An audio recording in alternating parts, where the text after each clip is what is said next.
Welcome to a tour of the south side of Natural Bridge Road through the city limits. This is video I took in May of 2021. I originally shot this for the What Does series, intending to spotlight the new elaborate calming curvatures, turn lanes, bottlenecks, and roundabouts that have been recently installed all along many intersections of Natural Bridge Road in the city limits. Upon reviewing the footage, that idea didn't seem to be enough of a narrative to go along with how it came out. Technically, we are starting on Palm Street to enter the eastern end of Natural Bridge Road, also known as Missouri State Route 115, which begins at this first roundabout. We'll travel west in real time through the entire city limit portion and a bit beyond. I called this piece Southside Natural Bridge Tour in St. Louis City as a bit of a troll, as this is the north side, but we are looking at the south side of Natural Bridge Road only.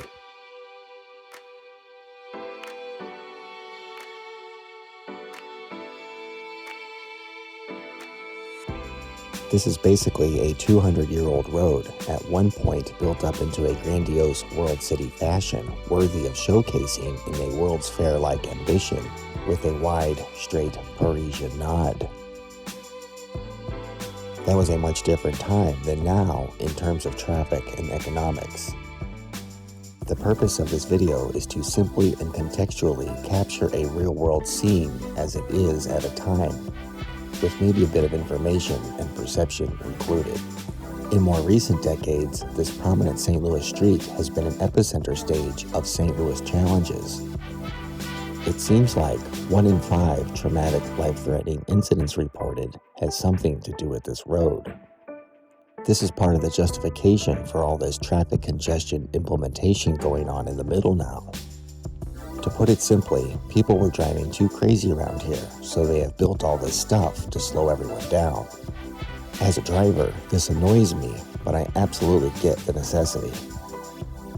There have been simply way too many nasty car accidents in this corridor, from very high-speed, reckless driving and blatant running of traffic lights.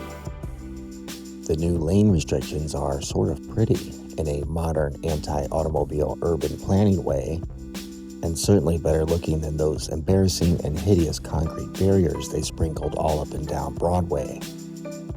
However, I find it sad to lose a bit of historical old world city design and have it taken away because we can't be trusted with it. These limiting traffic containments also concern me, as I always like to drive with an escape plan, and these one-lane curbed-in edifices could be utilized in criminal ways. At any rate, based on the tire marks you can see already, I'm confident there will be a significant increase in the fatalities of wheels and front suspensions. I think until recently it was fair to call this one of the more dystopian-looking roads that could be pointed to in the conversation of urban decay. But with fresh new infrastructure and pavement on a sunny day like this, it doesn't look so bad. While there are many old, worn-out, and derelict-looking buildings and homes to be seen here, there's also a lot of life, function, history, and care going on here as well. Despite the problems plaguing North City, it endures with a sense of resilience. Here's an old building with a demo company fence, probably not going to be here much longer.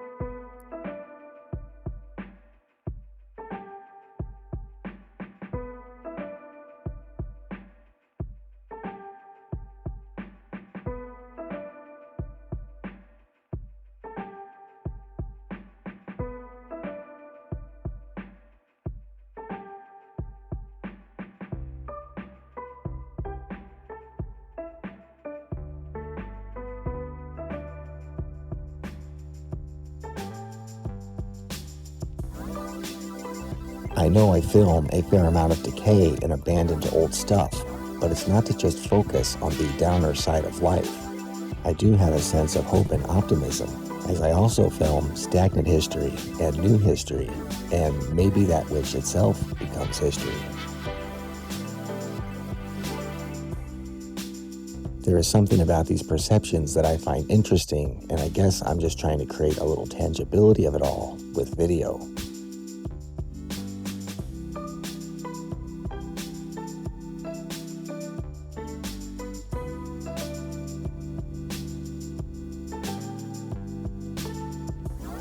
I recently watched a barn find video featuring a car that was stored in it for 49 years. My mind immediately imagines the experiential moment of whoever parked it there for the last time until a collector came to get it. Surely they didn't realize that parking of that car was going to be their last.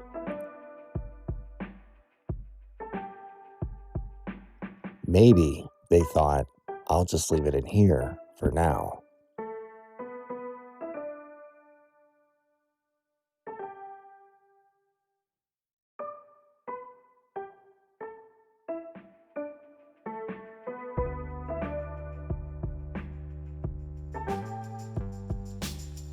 Most of us know at the time of doing something new and exciting, such as buying that car new, that it is a memorable moment in your life.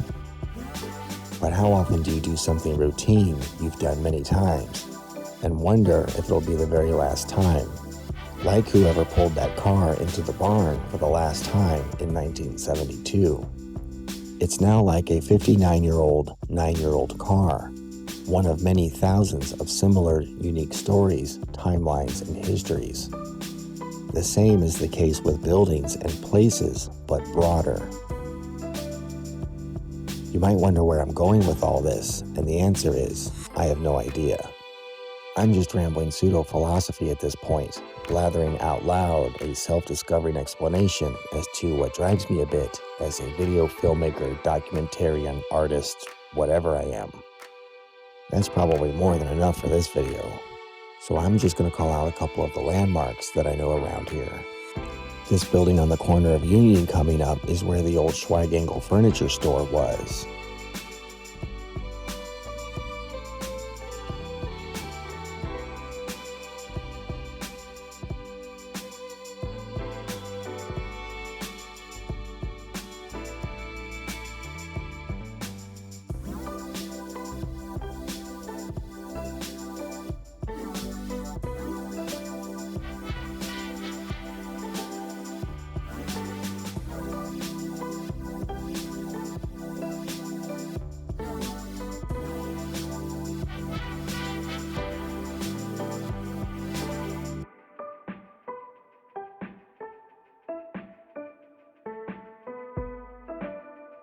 A bright spot coming up here is this charming looking little ice cream shop called Ari's.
Here's where the Goody Goody Diner once stood for something like 7 decades. I did manage to capture its last days of existence, just before demolition. The original Ted Drew's location from 1929 was somewhere around here too. I'm not sure where yet. Probably thanks to this new curvature here, I think this might be the second time ever I've seen anyone stop at this stop sign besides me when I forget not to. I've been nearly rear-ended more than once doing that.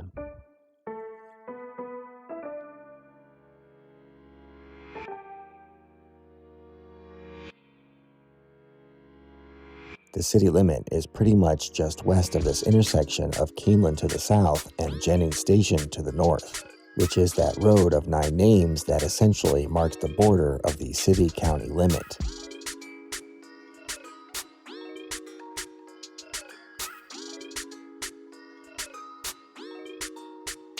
This border municipality is officially known as Uplands Park, which relinquished its private police and city services to the North County Cooperative in recent years. Things don't appear to improve commercially real dramatically as we continue into one of the oldest parts of the county. The other side of the street looks even sadder, but neat little old tidy houses can be spotted in the residential streets here. We are also getting close to Pasadena Hills, which is full of beautiful old houses. I could fill up a YouTube channel with uncut streetscapes of St. Louis like this one and others I've done, but I have some sort of artist ADD with a desire to create a variety of documentation types and formats.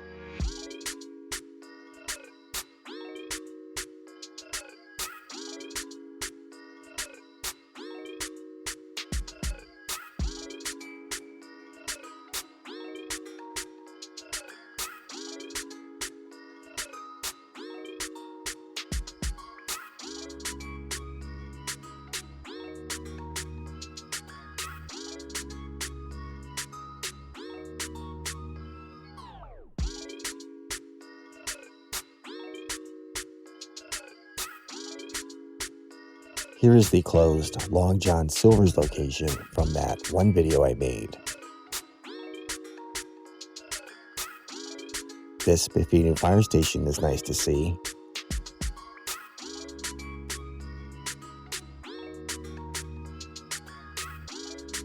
I'm also glad to see this old Pay and Spray car wash has been spruced up.